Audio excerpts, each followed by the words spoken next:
كنت هقول لا جديد يذكر ولا قديم يعاد، لكن في جديد وفي قديم.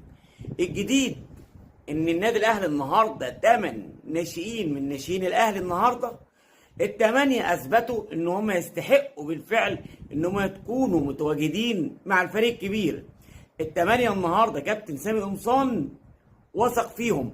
النهارده شفنا جرأة الناشئين في النادي الاهلي، شفنا مصطفى مخلوف حارس مرمى مميز، شفنا يوسف سيد عبد الحفيظ، شفنا محمد عبد الله، شفنا اكتر من لاعب. 8 لاعبين النهارده.